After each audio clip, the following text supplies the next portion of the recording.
galabta waxa wada kulmay aniga iyo abwaan Buqaaliya abwaan soo dhawow ku dhawaasa abwaanku wuxuu noo hayaa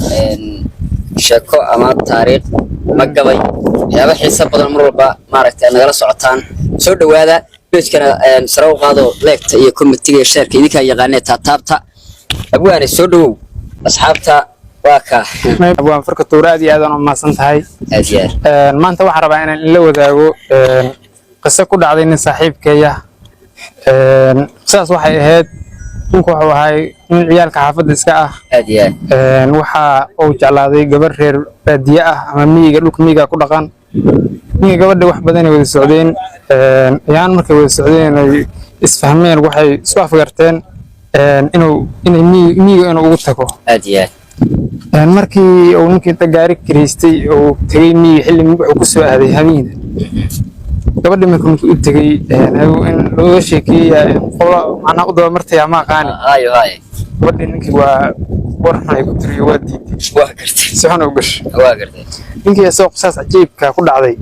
ay u yimid urniyaho qisas u dhacday wax ka dheh waa gartay marka yaro maasayro gaaban baad ka tirisay aad iyo aad soo daa marka maasayro waxa u dhacayda sidoo waa gartay wuxuu yiri dhageysa inay yahay dhallaanka iyo caruurta dhugmadoodu weli korin sidoo deeli meeyne dhabto la isu sheegaa dhan walba ku fiican dhaarta beenta lagu maro isku dhuro qayaaliga lamaanihiis dhowrto jacayl dhaba dhex yaala ka dhaadhici waxaan jirin isma soo dhaweysay way kala dhantaashaa sabada habeenkii dada iyo qabow iyo dhaxantoo dhacaysaan dheelmaday dartaayo amni laguma dhaartee qatartii dhulkeena halis baa dhex jiray waxa yaalo dib walba loo soo maray xataa waa kala maata habeenkii waqti aad iyo aad qatarteeday leedahay oo anigoo dhutinayo dhibaata ii gaarto xaaladaydu dheeliday goortaan ku dhinacmid ima soo dhaweynina dhawaaqay hadalkana dhigaha uma fiicneen qalbigana waa dhaawacay aad iyo aad anigana dhankaygana qoraahdaan ku dhahaye ammaantoodu dheer tahay waxa ay ka dhigan tahay dhabta inaan ku jecelahay qalbigaad ku dhigan tahay wadnahaad dhex taallaa qalbigaad ku dhigan tahay wadnahaad dhex taallaa dhammaan waxyahaygaad dhexdoodaad ku nooshahay cawri dheefta iyo maalkiyo dhaqaalihi aan haystaa marna kaama dhowreen dhaawac inuu ku gaaro ilintaad u dhibacdo dhibaato aad la kulantaa dhabti uma dulqaateen ka dhiidhiya abid inaad dhaafto khayrka oo dhiggaa ka gudubtaan dadaal dhiirigelin badan kula dhinac istaagaa